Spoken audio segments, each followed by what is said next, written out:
Hello and welcome to Property Matters, supported by Fairview International Property Consultancy and auctionproperty.co.uk. You can find our weekly property show live every Sunday on propertymatterstv.co.uk or by searching Property Matters in either YouTube or Facebook. And if you are watching on our website, we'd love it for you to give us a Google review. Just hit the button on the homepage and leave us a nice review. Whenever or wherever you're watching the show, please get involved in the comments section below. And if you'd like to email us, it's hello@propertymatterstv.co.uk. Property Matters is also available as a podcast wherever you get your podcasts from and all these major platforms. So let's take a look at this week's news without further ado and welcome Joe Joshi. Yes, good morning, and second week or the end of the second week, should I say, of the 23 year, it's filling up those news stories in property. People are back in the chair this week, and lots of activity beginning to happen. May not be always the best, but it's still happening. Yeah, it does very much feel like the world is back to work this week, of course. And we're getting the back end of 2022 as information. And it's interesting to see the fallout from the emergency mini budget, amongst other things, and also how 2022 wraps up. And that's where we're going to start today. But I hope we're going to finish up on a slightly more positive note at the end, when we look back at what property's done over the last 50 years. But more about that on our final story. So let's start with a wrap-up, if you like, on 2022. The supply of new properties for sale in 2022 returned to the norm of 2019, according to new research. This is from 20EA. The data reveals that the supply was 4% down on 2019 over the whole year. Although in the first 7 days since Boxing Day, you remember we talked about the Boxing Day a bump, if you want to call it that, Joe, there's been a 33% increase in supply compared to 2019 since Boxing Day. So it's suggesting that people are now looking to put their property on the market for 2023. But of course, will there be any buyers? That's the big question. Demand has been gradually tailing off since May of last year, 3% down on 2019 as a whole. Looking at just December, though, demand was 10% down on 2019, and this was 18% down on October last year after that disastrous mini budget. In 2022, property was more likely to sell in all price bands than in 2019. The lowest properties under 200,000 were the most likely to sell. The highest properties over $1 million were 52% likely to sell, but this was still higher than the last normal year of 2019.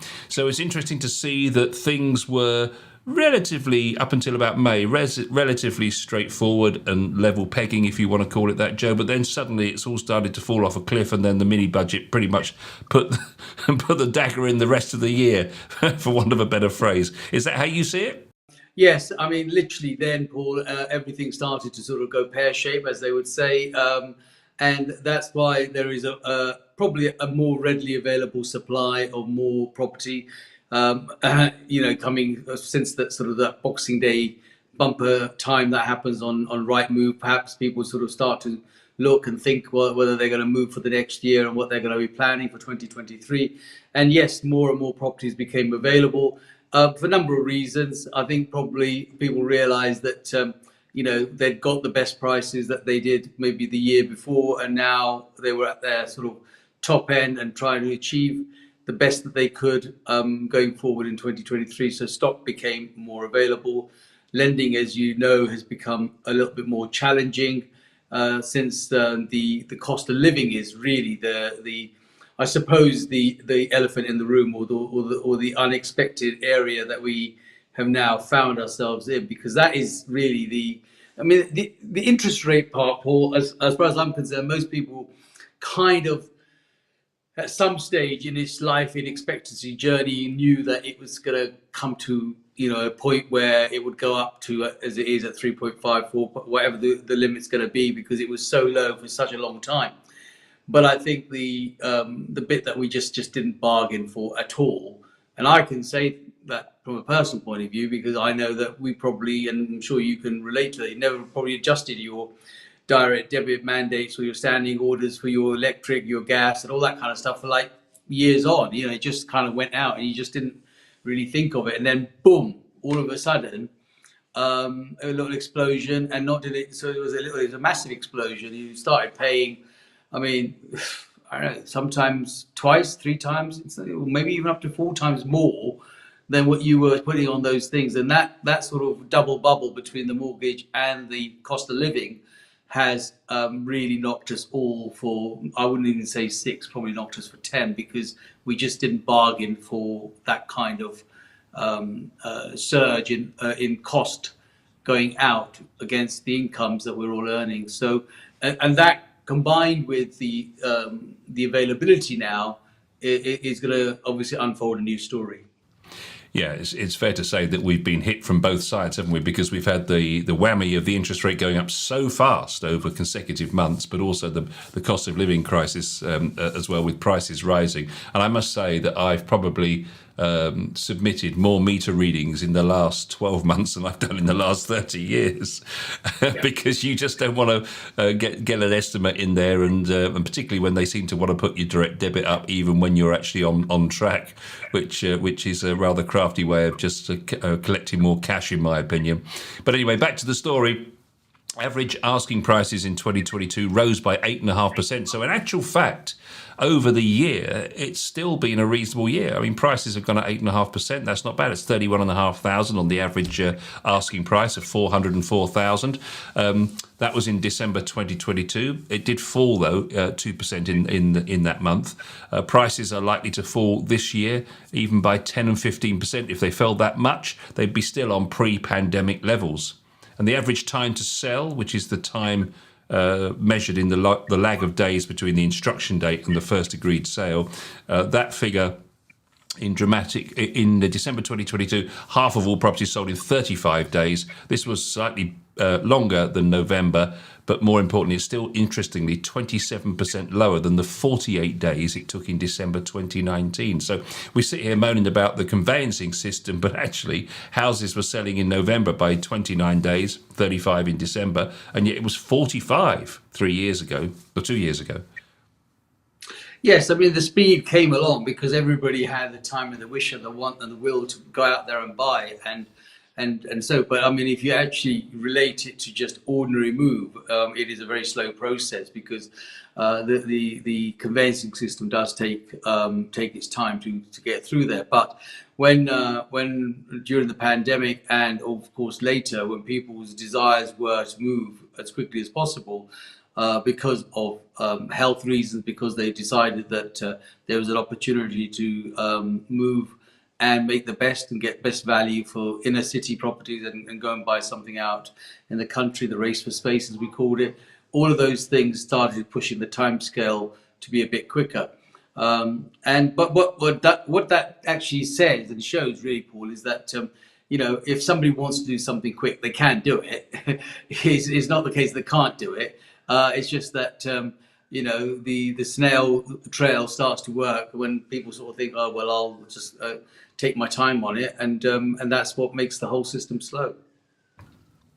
It's really interesting about the relationship between sales and stock. So there's some really interesting figures here from 20EA. So the average weekly net house sales in the UK 2022 were almost identical. So the number of houses sold in 2019, 2016 and 2022 were almost identical.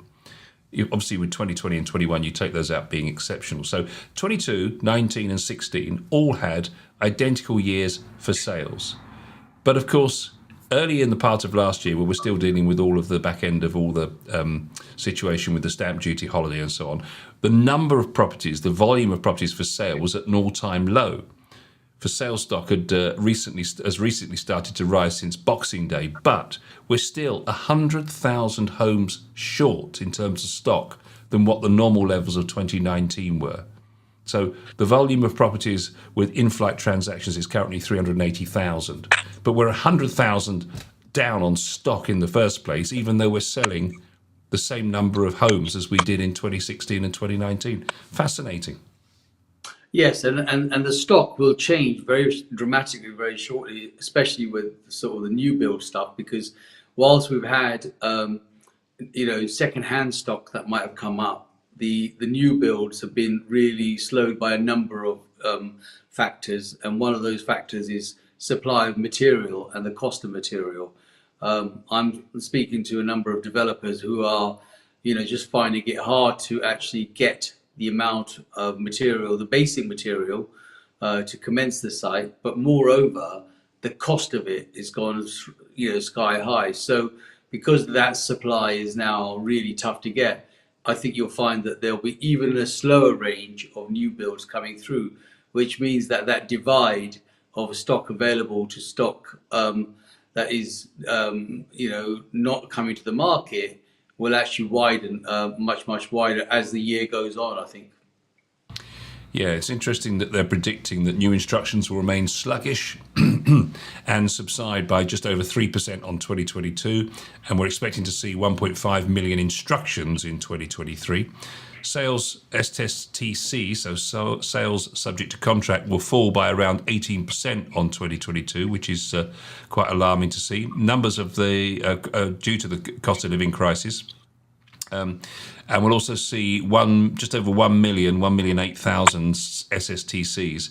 Most important thing, however, is in transactions, because they drive the revenue. So it's going to be a tough year for estate agents. We have seen over the back end of 2022 quite a few mergers and acquisitions, a bit of activity in the estate agency market, companies being sold, others being bought, others in difficulty. We've seen a lot of press about that. But with sales down around 18% over the year, it's going to be a tough year, isn't it?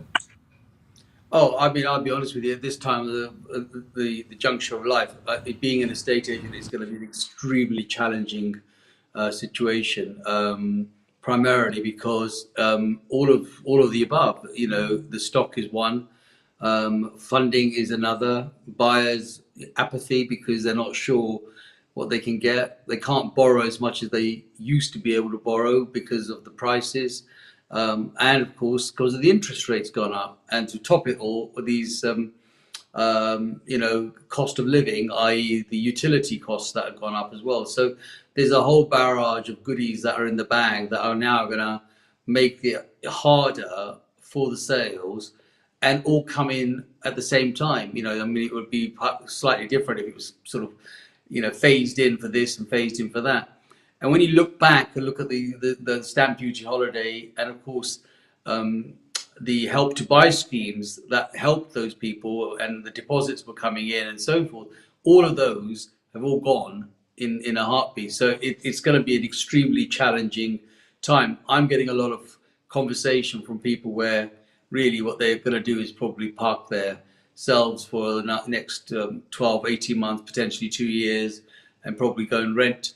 But that is another challenge altogether, because the stock that is available for rent is now also drying up, and to make matters worse, the rental values have gone through the roof, because the landlords are having to push the rents up because the mortgage is gone up through the roof, so they can't make it happen.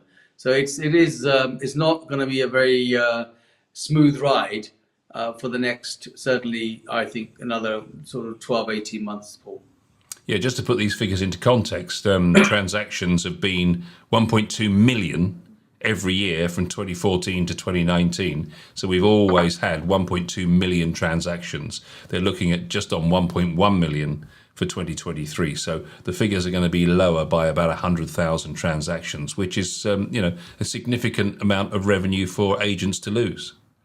Absolutely. And I think you'll find by the close of business at 23, that figure may be over £100,000, 100,000 lesser.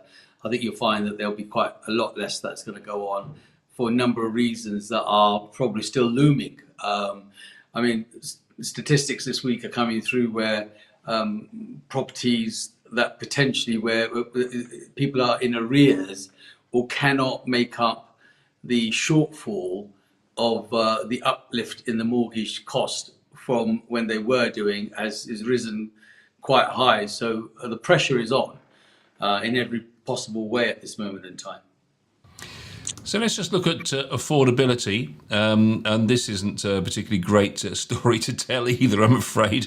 But we've told the great stories in the high times when we had a stamp duty holiday, and now we're telling the other side of the coin, I guess, is how you have to report it. But First-time buyers are facing the least affordable homes that they've ever seen for 15 years, with mortgage rates eating up 39% of their net salary, according to Nationwide. Increased mortgage rates have forced many would-be home buyers, of course, to reevaluate their plans when it comes to getting a foot on the housing ladder.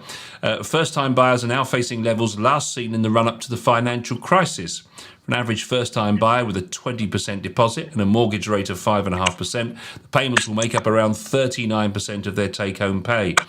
Many analysts predict that house prices will fall this year, but raising a deposit is still a significant hurdle for those saving to purchase for their first home, largely because of the surge in property values over the last few years.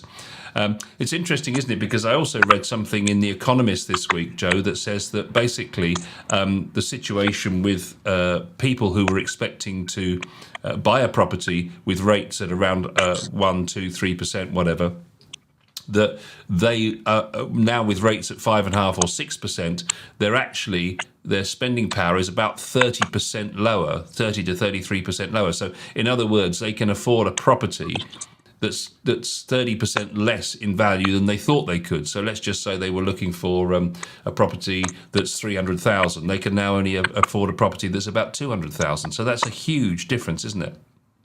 Well, it's massive, and that's a combination of all of the costs that are coming in, and of course the increase of house prices that have happened over the period, and not the increase of the income, but also the income now not being used high enough. The multiples are not there against the base rate of the mortgage rate that is now being charged. So the whole, combination is not allowing people to borrow as much as they wanted to, or they could, or they were able to before, which means that they are now having to look at a reduced value of property that they can actually afford. And the problem with that, Paul, is that then they're looking to compromise, aren't they? They're sort of buying something that they probably don't want to or don't really want to have. So then what happens is, because they can't have what they want, or their expectation, or it doesn't meet their family criteria, they'll probably continue to go and rent and put more money into somebody else's property as opposed to their own, because raising a deposit has become extremely challenging as well. And obviously people are having to go to the bank of mum and dad, or borrow from family and friends. Even bank of mum and dad, to a large extent, can only lend you so much or give you so much, and their borrowing may have to go up. They might have to refinance theirs, and that is not a particularly good time to refinance, because if they're on a good fixed rate, as you say earlier on, or have had the opportunity fixed rate of 5 years much earlier, they're not going to go now refinance that to raise the deposit, and then have the risk of changing that rate to a much higher rate. So it's a real mess, to be perfectly honest with you, all round at this moment in time. It's interesting that Nationwide says that between the start of the pandemic and the end of 2022, house prices increased by 19%, whereas salaries rose by 9%. So you can see where the damage is being done. This in turn means that a 20% deposit on a typical first-time buyer home is now equivalent to 112% of pre-tax income on a typical full-time employee, similar to the level of a year ago, and only modestly below the all-time high of 117%, which was recorded earlier in 2022. And while households in the UK saved an extra 200 billion over lockdown, the majority was accrued by older, wealthier savers, meaning first-time buyers are still turning to alternative means, such as borrowing from friends and family, as you mentioned, to help raise enough money for a deposit. Data reveals that in 21-22, a third of first-time buyers had help raising the deposit, up to 27% from the mid-80s. So basically, it's increasing. The bank of mum and dad is getting ever more popular. We kind of knew that, I guess, but it's the only way, really, that if your salary is falling behind by 10% a year, you're never going to get there. Yeah, so the risk of bank of mum and dad, Paul, is this, that it's okay to borrow from mum and dad on the basis that they are liquid and money in the bank, as opposed to money in the property. And a lot of people that we come across now are cash poor, and asset rich. So they might have the value in the property, they might have the equity in the property. The problem really becomes is when they've got to refinance that at now what is a higher rate. Now, had they done the refinancing maybe 12 months ago when the rates were lower and the better fixed rates were available, it may have been a viable proposition. But right now, even Bank of Mum and Dad have got to be very cautious as to whether they want to risk losing their current rate, which may be a fixed rate at a lower price, lower interest rate, and then actually have to increase that for borrowing the money to be able to give it to the children for them to buy. It's a really awkward position to be in, because obviously, as a parent, both of us, you can imagine if your children come to you and say, look, we need to do this, you want to help them, you want to do the best, because that's what we're about. But you've also got to look in your own cupboard and say, well, actually, you know what, I want to help, but if I'm going to whack another £100, £150 a month for the privilege of lending it to you to go and get onto the housing market, then I'm going to be stuck. And who's going to? So the advice from the Nationwide, Joe, is to stay close to your mortgage broker in 2023. The pandemic, they say, changed the affordability map of the UK to some extent as prices rose outside of London more quickly, and thus rebalancing the price differential between the capital and the rest of the country. But that's not a bad advice, is it really? Stay close to your mortgage advisor. Yeah, I think at this moment in time, it's not bad advice at all, especially with an ever-evolving mortgage rate, bank rate, and so forth. You need to stay close to the mortgage broker, because the products are changing almost daily at the moment to make sure that you get the best product possible. And of course, yes, the pandemic didn't just change the landscape of the property, but it changed a lot of things generally. And of course, we're almost bearing the brunt of those changes. Yeah, and if we look at why they're saying stay close to your mortgage broker, it's no surprise, because they're saying now, according to Moneyfacts at least, the UK Mortgage Trends Treasury report says that the fall in the average shelf life of a mortgage has fallen to 15 days, the joint lowest on Moneyfacts records. The overall 2 and 5 year fixed mortgage rates fell for a second consecutive month, and product choice was a bit more stable than they've seen in recent months. So basically, every 15 days, they're getting new mortgages, which is a bit of a record. And as you can see, things are getting a little bit better in the sense that, for example, if we look at the 95% loan to values on the screen, and for the benefit of those on the podcast, we're going to look at how the number of products has risen. So in January 21, if you were looking for a 95% loan to value, there would have been 8 products to choose from. Now there are 132, and in just a year ago, there were 347. So things are starting to open up a little bit more. But if you also look at the loan to values on the 2 and 5 year fixes overall, in January 21, it would cost you more to get a 5 year fix than it does now, because the 5 year fix was higher at 2.71 compared to the 2 year at 2.52. But now it's the other way around. It's dearer for a 2 year fix, and a 5 year fix is 5.63. So that suggests that they were not too sure this time last year how 2022 was going to come out. But now, perhaps following the mini budget and it getting behind us and further behind us, that actually they feel a little bit more confident about the longer term, perhaps, Joe. Yeah, I think the mini budget was probably the turning point for pretty much everything apart from the pandemic, Paul. I think after coming out of the pandemic, we all felt that we were going to get some sort of smooth sailing until, the mini budget came along, and it was a complete disaster. And the reason why, staying close to your broker and looking at the products, especially looking at the 95% product, it's good to see that there's so many more. And it gives a chance for the first-time buyers that there is hope. This is obviously after the fact that they've taken away the Help to Buy scheme that they had, which allowed 5% deposit and 20% contribution from both developer and government collectively.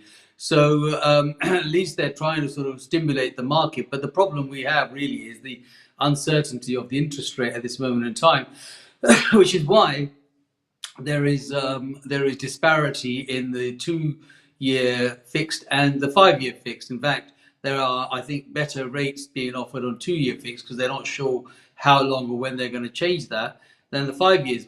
It was the other way around. A year ago, it was the 5 years when we were offering the better rate, and the 2 years were probably, the sort of the more expensive rates.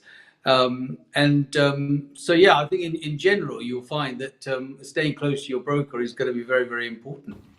Well, we've had rate rises on the mortgage rate front for the last 13 consecutive months, right up until November. And then November and December started to fall. But I guess this is probably a bit too early for us to think we're getting through the worst of it, because although it's been going up for 13 months, just over a year, and two or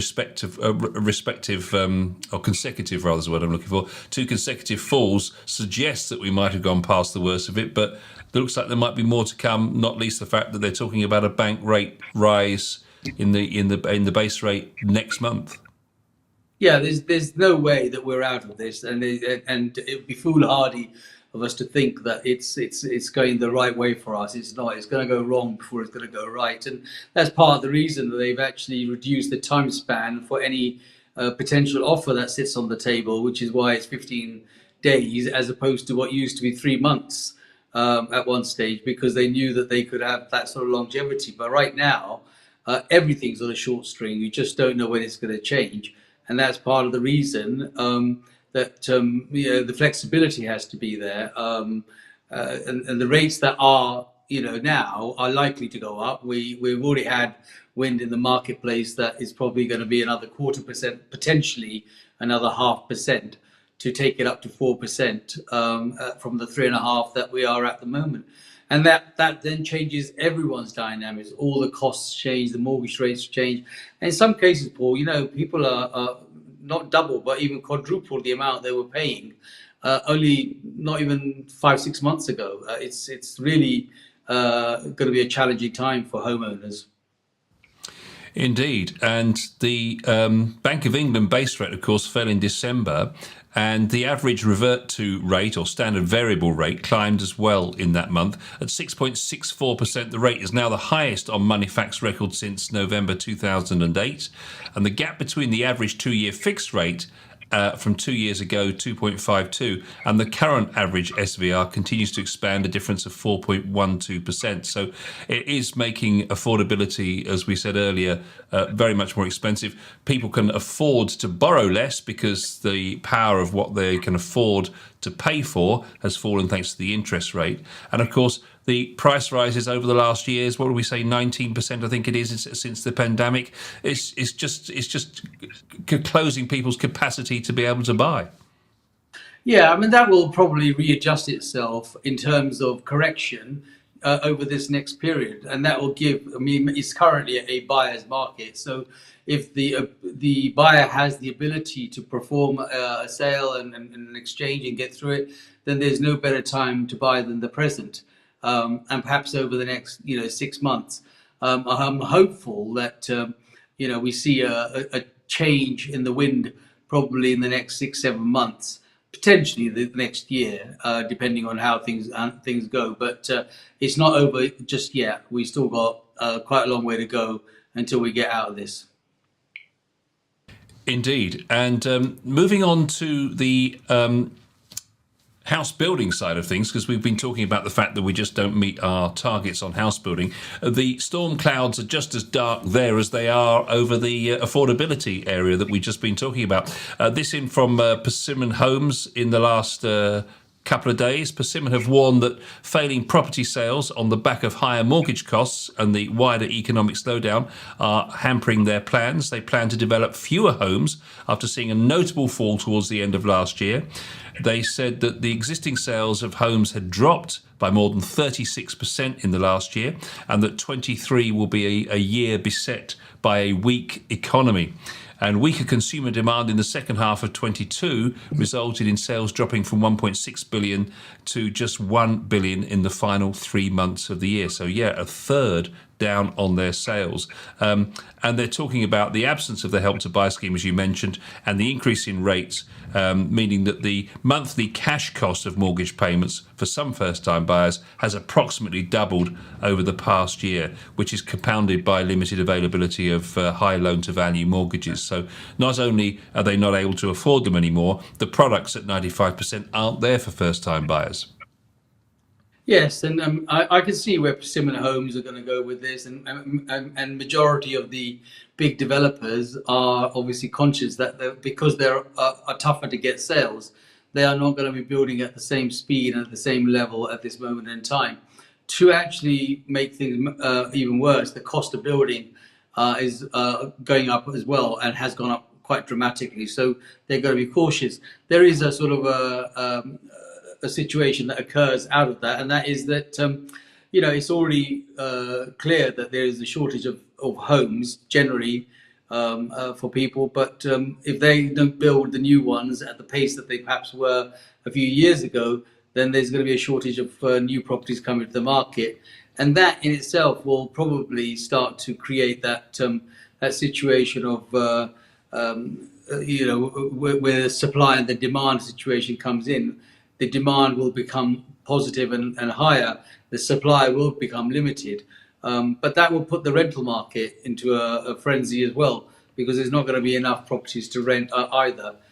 So there is an overall sort of situation occurring at this moment in time within the property industry. But I'm very positive and hopeful, as I have always been, that it's going to turn into a positive. We are parked in neutral, as my terminology goes, for a while, and we'll look forward to getting back into drive very, very soon.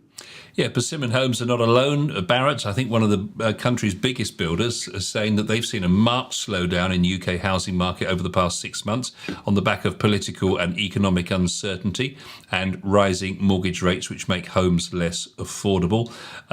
They're talking about the fact that they have approved 16 new sites for development, but that's more than offset by the 22 sites that they've already mothballed on the back end of last year. That suggests to me, Joe, that they've perhaps refocused on some perhaps smaller developments with smaller, more affordable homes, and left the bigger properties, which, as we found out earlier in the show, are less likely to sell at the moment, left those for a better day. Yeah, I mean, the demand will always be at the smaller end, because it's more popular. It's an opportunity for first-time buyers to get their foot on the run of the ladder, and so they will continue to build those, not only perhaps in London, out of London, and perhaps further else, other parts of the country. Of course, you have to remember that with the mortgage rate going up, the cost of the higher end, i.e. the £1 million plus, has also gone up quite extortionate. So there will be a slight slowdown in those, but the first-time buyer market is the market that's going to stimulate this back in. And so I think whatever energy any builder or government or any lender is going to have is going to be at the first time buyer level.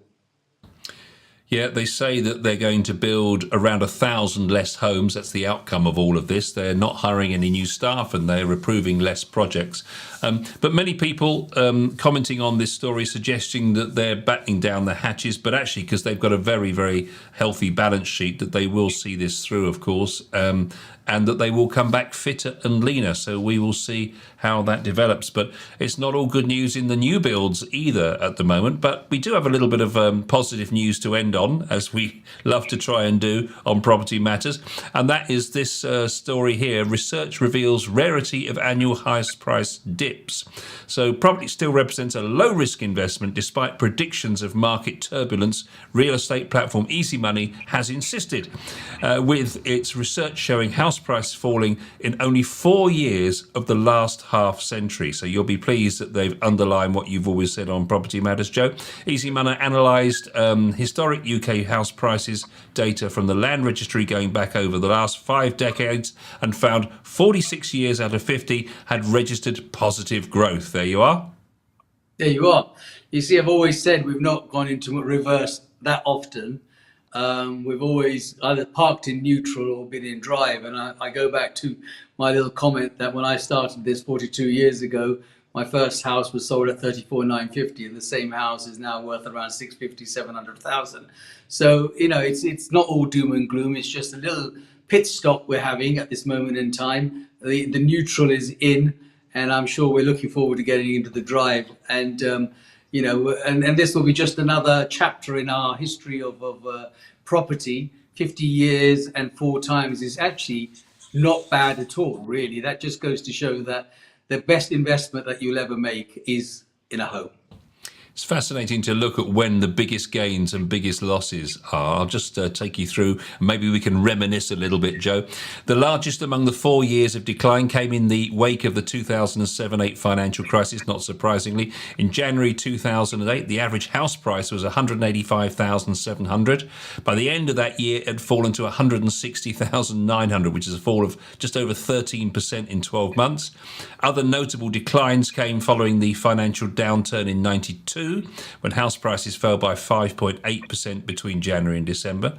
The only other years when the market saw a drop in value was 1990 and 2012, although these decreases of 0.6 and 0.2% were much less severe than both 92 and 2008. In contrast, 2002 ranks as the strongest year for property prices, with the average UK price increasing, get this, 28.8%, so nearly 30%, nearly a third, between January and December. Across all 46 years of positive property price movement, there are also just 3 years, 91, 95 and 2010, when this rate of positive house price growth sat below the 1% threshold. So very, very few years, as they say, where actually we haven't made significant gains. And makes you wonder why people play the stock market and don't put it all into property. Well, to a large extent, if you took a percentage out of 100, I would say that 95% are in the property and 5% are in the stock market, because it takes time to understand the stock market. But as I've always said, property is something that you can touch, feel and see. Even if it's lying empty, you walk to the front door and go, this is something I have. Even though the bank owns most of it, you still own it. The problem with the stock market is you just never know when things are going to go wrong, and you're not in control of it, somebody else is. So still, would continue to say to people that the best investment they'll ever make is to invest in a property. So there's never a good time, but now is as good a time as ever for any buyer that wants to buy, if you can. When you think about it, considering what we've had financial crashes, we've had recessions, depressions, and a pandemic. I mean, what's it going to take? I mean, it is quite remarkable that the property industry has, or the property market, should I say, has proved to be so resilient, isn't it? Bricks and mortar, Paul, they're strong. That's what it's all about at the end of the day. There were properties there before we all arrived. They're here during our time. And funny enough, they'll be there when we're well gone, and that's the strength in the property market in general. And we all love to talk about property. I certainly do, and I know that everybody I speak to, it's one of the main subjects. So it's very resilient, and it's definitely the right thing. Yes, at the moment we're having a little bit of a challenging time, but we'll get over it. It'll be positive again. When you look at those figures that we read out, I mean, it does represent a very low risk area for investment, doesn't it? And looking at everything that's going on at the moment, if you look at those statistics over 50 years, it's very unlikely that we'll end the year with less money in our property than we did when it starts. Well, you might find that there might be a slight correction or a dip, as people would like to see it, but maybe at the end of the year we will correct that again and go back up again, depending on the supply and demand and what the current market does in general. But you can't really go wrong in the long term. And if you look at the stats that you're throwing out today, that in 50 years, 4 years of that 50 years is probably where you can actually pinpoint any sort of downturn or correction. That's pretty good, really, as a result. And yes, maybe everybody should. But then that's the reason why it does, because everybody does to a large extent. They do invest in property. They feel comfortable and sure in it. It's something that you tend to have a control over. So long may it continue. And I guess that's why we turn up for Property Matters every Sunday morning at 10 o'clock. And on that note, we'll see you again this time next week. Thanks for watching.